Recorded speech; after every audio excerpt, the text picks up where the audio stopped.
same. I think that was number 10. That was the Leclerc Clary car. That's right. Clary off again, I think, unfortunately. But this is Michael Krum. Look how quickly he's caught the Ford here, the championship leader. And Michael Krum was stunning this morning in the wet, and he's showing tremendous pace. Bertrand Baguette can't get the power down. Here comes the Nissan. He's going to make the move up at the back of the straight, and Michael Krum moves up into 5th place. Yeah, an easy pass for Michael Krum. He got the power on earlier, he got it on harder, he got the drive up the inside once alongside the Ford. Nothing that Baguette could do. He was just simply out-positioned, outgunned up into turn 10. Well, keep an eye on Michael Krum. He's certainly lapping fast at the moment. I wonder if he can put any pressure on the Aston Martins up ahead. But this is working so well for him. But mind you, the race is being led by one of his rivals in terms of the Drivers' Championship, and that is Andrea Piccini. Now, Piccini and Hohen Ardel, who share the number 4 Aston Martin, coming into this race in 3rd place in the points, some 16 points behind Krum and Law. So Krum does really want to pick off at least one of those Astons now. Yeah, damage to the Baz Landers car. There again, contact with one of the two Nissans. I think it was 23. No, it was 21, David Brabham. David Brabham. So anyway, contact, and that's going to go round and around. And don't drive onto the grass. No, I think hopefully they've learned that one. They were told in the driver's briefing, make sure reverse gear. Well, take another look at this, side by side. Baz will feel, well, that was my corner. The Nissan was right tight onto the right-hand side of the track. He probably wasn't clear to where, how far up there is the number 10. That's the Leclerc car beached in the gravel, and, well, two cars in slightly precarious positions. We wait to see whether that's going to change the circumstance of a safety car or not. Yeah, Jan Clary's had a miserable weekend, really hasn't got on too well with the track or the conditions. But let's see, up front leading, Andrea Piccini in the Hexis Aston Martin, winner at the Saxon Ring earlier on this year. So we see 2nd and 3rd place cars. Darren Turner is still holding on to 2nd. Alex Muller is in 3rd place, but 4th place and on a charge is Michael Krum. What was his last lap time? Well, it was 4/10 faster than the Aston Martins ahead of him. So Michael Krum, the wet weather specialist here at Golden Port, is definitely trying to close that gap. But remember, he is in effect in clear air. He's not having to defend, or he's not having to fight as these two young driver Astons. They've now separated a bit more than they were a couple of laps ago. So for Michael Krum, all he's got to do is focus on those cars ahead. And once he gets to the tail of the Muller car, then his life may become a little bit more difficult. On board with the race leader here, Andrea Piccini. Very cautious. Yeah. They were easy on the brakes, rolling the car into the corner, not standing the car on its nose, not causing twitches and nervous actions. As we look and see Corvette now trying to make a move up the inside. That's past Dumbrek. Well, that's Nico Verdonk. He's a brave guy, isn't he? And he's got up the inside there of Peter Dumbrek. Yeah, into turn 10. Got a good run on a 9 up the hill, got alongside the Nissan, and nothing very much Peter Dumbrek was able to do about it. No, just didn't have the grip or the traction. So Dumbrek's been pushed back down to 8th place. And Nico Verdonk has been very impressive in this car, certainly this weekend. Yeah, definitely. That was the end of the move once again. Just had the run. Peter Dumbrek wisely didn't challenge, hoped to maybe cut back one of the Fords running slowly. Yeah, now which one is that? Is that, oh, I think it might be Baguette's car. No, it's not, it's Linder still, that's right. So Baguette still running in 5th place, but of course the car that was leading, Bertrand Baguette's car, when it was in the hands of Max Martin, not showing anything like the same pace as when Max was driving it. Mind you, of course, Max has been driving it all year, knows the car inside out. Baz Landers is getting out of the way of the race leaders there as they come through. Andrea Piccini with this 2.8 second advantage over Darren Turner in 2nd place, Alex Muller in 3rd, but bearing down on them, Michael Krum. He only gained 2/10 on the last lap, but each one counts, and there are still 21 minutes to go in this race as Hexis Racing are looking at potentially a victory and the lead in the team's championship. Those 25 points right now look very appealing indeed. It's still 20 minutes, 50 seconds to go. A lot can happen in those 20 minutes, so don't count any results until the flag falls. Piccini still 3/10 quicker than Darren Turner on that last lap, but quicker than all of them by a fraction was Michael Krum.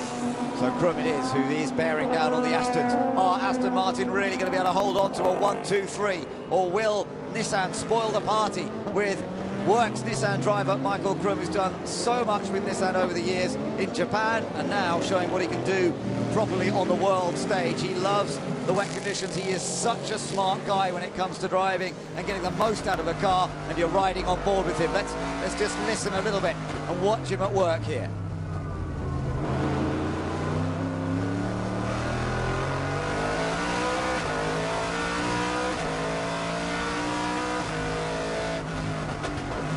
Lovely noise from that V8.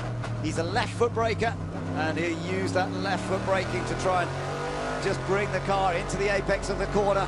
He's just written a book which I read recently about techniques of race car driving. I tell you what, John, there was some wonderful stuff in there, and he's going to be using all of that knowledge and technique in this car, trying to close up the gap. He actually apologised to me for not getting my free copy, like yours was a free copy, Ben, to me in time. So there we see the Ford Basslanders out of the car, and what a mixed day of fortunes for the Ford Mark VDS team.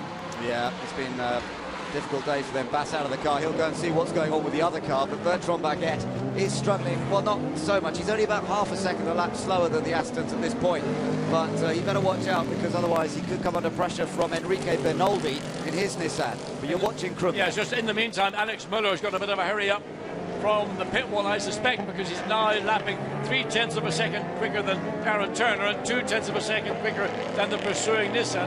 So he is aware of the potential threat from that Nissan, which is 1.5 seconds behind.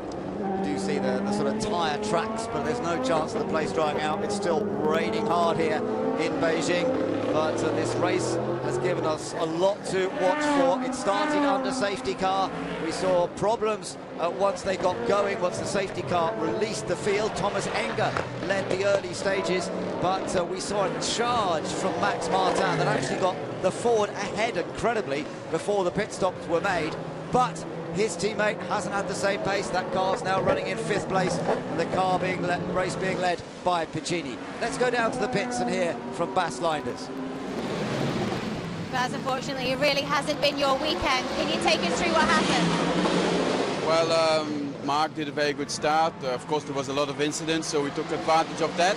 We were on position 7, then we pitted. I was behind the Nissan. At the beginning I struggled a little bit because the tires were new, but then when the tires came in I was a lot faster, and I was long side past the pit straight, went into the first corner. I left some space on the inside if needed, and but he hit me on my right rear, and I think again the drive shaft or something is broken. Thank you. Well, that is under investigation, I think, that, but we haven't seen any other news on that at the moment. The number 41 car, Bertrand Baguette, the car that led in the hands of Max Martin, still running in 5th place, being chased by Enrique Bernoldi. But behind Bernoldi, John, Verdonk. Yeah, Verdonk has done the quickest lap of anybody on the last lap, down to a 12.3. He's running down the Nissan, and it's going to be a difficult task for Bernoldi to deny Verdonk, who's been very impressive indeed in the Corvette. And now he's got this position in his sights. That's 6th place. He will put Enrique Bernoldi under a lot of pressure. Yeah, Bernoldi's had... you know what, he might need half a Grand Prix to get past either. Bernoldi's had a tough season this year. He will not want to lose that place, but the Corvette looking strong. We're on board with Bertrand Baguette. Yeah, and that was a handful of opposite log coming through turn 4 as he just gets on the throttle through this double right at 5 and 6. And then briefly straightens the car up through 7 on the brakes. As we see Verdonk again looking to go the long way around. But be careful, doesn't make it too long into the gravel, but he gets a good drive off the corner. He gets the car straightened up before the Nissan, but I don't think he's close enough to look down the inside. Certainly he shows the nose just to distract Enrique Bernoldi. Yeah, but Bernoldi's pretty solid in this kind of situation. We'll see how he copes with it. These two are chasing after the Ford of Bertrand Baguette. Although Baguette's getting progressively quicker now as he gets to grips with the car. Nicky Katzberg, teammate to Enrique Bernoldi, looking a little nervous. Is that Corvette going to get past his car? The way Nico Verdonk's driving it, it might well do, but it's not going to be at all easy to do so. And Verdonk impressing us. He didn't get much chance to show what he could do at Navarra because Mike Hazeman's had technical problems with the car, suffered a puncture in one of the races as well, so he didn't really get much running. But this weekend, Verdonk has been very strong indeed. Well, he's going to make a move at some point. He'll get frustrated sitting behind the Nissan, not close enough, but again, just wedges the nose of the Corvette up the inside. Gets almost alongside, but doesn't get the drive out of turn 4. Has to yield going into 5. He's got another opportunity going into turn 8. He's closer this time. He might have a chance if he's going to be brave about it. Looks down the inside, puts the Corvette into position, gets the pass, but the Nissan makes the switch back. Can the Corvette control it on the drag up the longest straight here in Beijing? This is good stuff, side-by-side action. Good respect so far between Bernoldi and Verdonk. And Bernoldi's almost there. Oh, yeah, he just turns in, and the Corvette has to give it up. And great racing. But he's got the drive now, coming through 11 and 12. He'll have a look up the inside into 13. He's not going to give up the position he held, what, for 5 seconds. And Bernoldi, well, he gave him the space to work with.